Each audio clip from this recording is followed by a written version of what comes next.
los niños asesinos de Liverpool que secuestraron y mutilaron al pequeño James. Con 10 años, Robert Thompson y John Venables asesinaron a un niño de 2.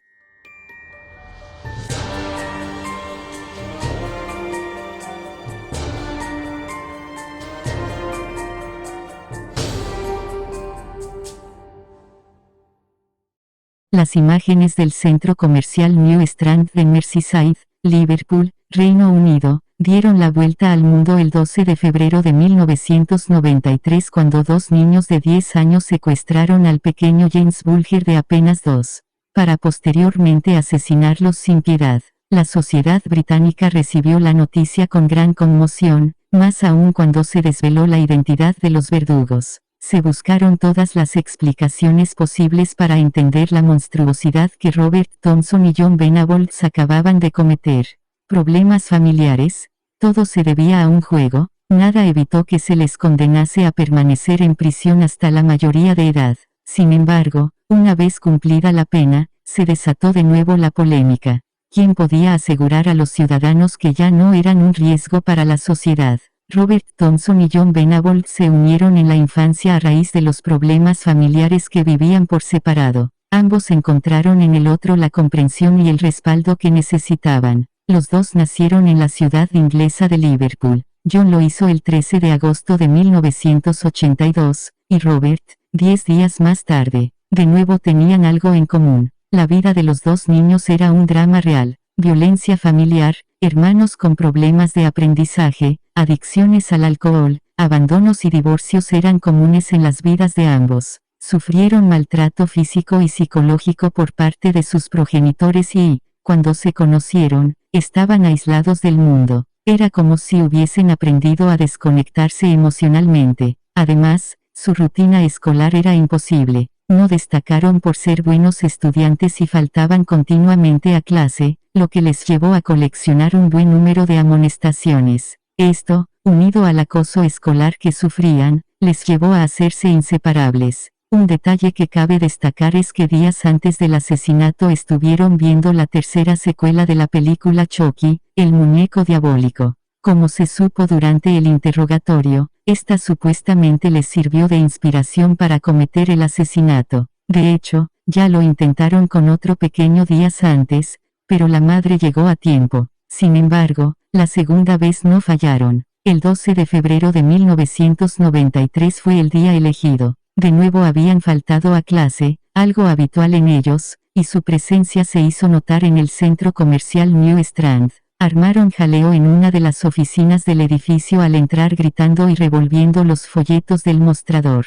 También insultaron a una anciana porque caminaba encorvada. Si analizamos aquel ruidoso comportamiento, podemos ver que necesitaban llamar la atención que en su casa no obtenían. De ahí tanta algarabía. Cuando llegó la hora del secuestro, las 15:39, el centro comercial estaba abarrotado de gente. La madre del pequeño James estaba comprando en la carnicería cuando se descuidó un momento. Robert y John aprovecharon la circunstancia para llevárselo cogido de la mano. En las imágenes de las cámaras de seguridad se observa claramente cómo James no opone resistencia alguna y cómo los dos asesinos pasean felices por el pasillo. Durante los pocos minutos que duró el recorrido hasta la salida, ninguno de los presentes se percató de que el niño de 2 años estaba siendo arrastrado en contra de su voluntad. A las 15:43 se pierde la pista de los 3 niños. Ante la desaparición de su hijo, su madre alerta a seguridad. Para cuando se inicia la búsqueda, los asesinos ya han tomado una de las salidas secundarias del edificio y se han alejado del lugar. Durante 4 kilómetros, Robert y John prácticamente arrastran de la mano al pequeño James, que entre sollozos llama a su madre. Ninguno de los 38 testigos que los vieron pasar se alertaron, ni siquiera los que advirtieron que el más pequeño tenía heridas en la cara. Los zarandeaban y lo levantaban hasta la altura de sus cabezas, explicó una de las mujeres que se encontró con ellos. Me pareció que el más pequeño quería huir, explicó otro testigo. A pesar de las claras evidencias, nadie socorrió a James. La larga caminata acabó en un descampado junto a una vía del tren, en la zona de Walton. Lo primero que hicieron con James fue pintarle el cuerpo de verde para después comenzar a maltratarlo físicamente. le lanzaron numerosos ladrillos que había cerca de las vías del tren y lo golpearon en repetidas ocasiones con una barra de metal. Robert empezó a patearle. Uno de los golpes fue tan fuerte que le dejó marcada la cara. La agonía parecía no tener fin. Continuaron pisoteándole las manos y los dedos hasta rompérselos. Lo desnudaron y abusaron sexualmente de él, introduciéndole pilas por el ano. Finalmente acabaron saltando sobre el estómago y el pecho hasta reventar el vientre. Una vez muerto, colocaron su cadáver sobre las vías del tren para que lo atropellase. Querían simular que todo había sido un accidente. Cuando terminaron la faena, regresaron a sus casas riéndose y bromeando sobre lo que acababan de hacer. Entretanto, la búsqueda de James había paralizado la ciudad.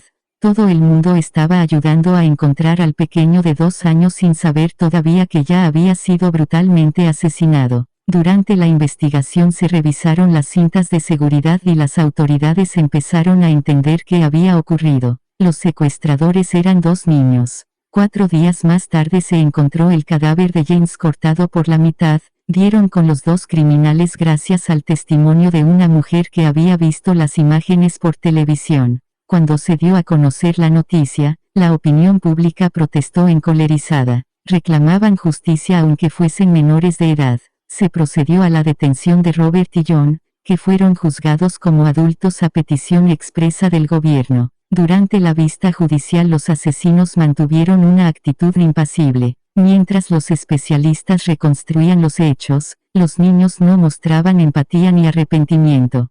Parecía que aquello no iba con ellos. El detective Phil Roberts, del equipo de delitos graves, llevó el caso del asesinato de James Burton y cuando se percataron de quienes habían cometido tal atrocidad, el agente aseguró que aquel día miré el mal a la cara. Creo que Thompson llevaba las riendas, pero que ambos atacaron a James, sostuvo. Ese día salieron a matar.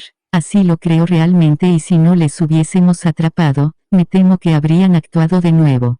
Porque son pura maldad. Aparte de testimonios como el de Roberts, se examinaron todas las pruebas, incluido el video de las cámaras de seguridad y se demostró mediante informes psiquiátricos y forenses, que los muchachos eran plenamente conscientes de sus acciones. Robert y John sabían que el secuestro era un acto ilegal e incorrecto y aún así, lo llevaron a cabo y no solo eso, sino que terminaron su hazaña perpetrando el terrible crimen que causaría la muerte del pequeño James. Finalmente el tribunal les condenó como adultos. El asesinato de James Bulger fue un acto de inigualable maldad y barbarie, fue lo que el magistrado Morland dijo a los acusados. La pena que se les impuso, permanecer en la cárcel hasta la mayoría de edad. Una vez cumplidos los 18 estuvieron otros 10 años más entre rejas. Durante su estancia en prisión, Robert y John estuvieron en módulos distintos, siempre bajo una estrecha vigilancia.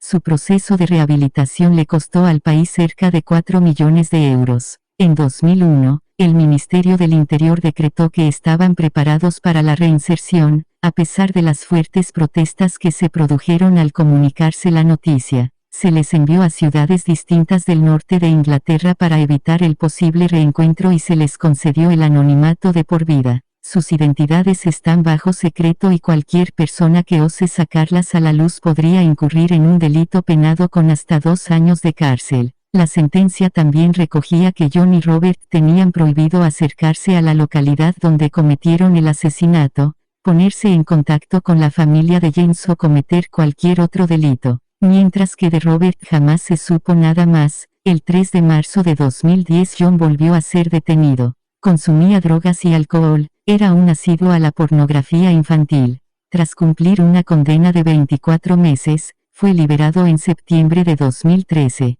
Pero el pasado mes de febrero de 2018, John volvió a violar su libertad condicional al tener en su posesión más de 1.170 imágenes de pornografía infantil y el llamado manual para pedófilos. La justicia británica lo condenó a 3 años y 4 meses de prisión. Ahora cuenta con 35 años y tiene planes de boda con su novia. Ante esta situación, el padre de James pidió al Tribunal Supremo que revelase la identidad de los asesinos de su hijo. Por otro lado, una nueva controversia ha llegado hasta el mundo de la gran pantalla. El documental Detención, nominado al mejor corto de acción en los Oscar 2019, presenta la historia del crimen de James Bulger, algo que su madre Denise, no acepta y pide su inmediata retirada. La herida todavía no está cicatrizada. Si te gustó, suscríbete a mi canal, dale like y comparte, subo videos todos los días.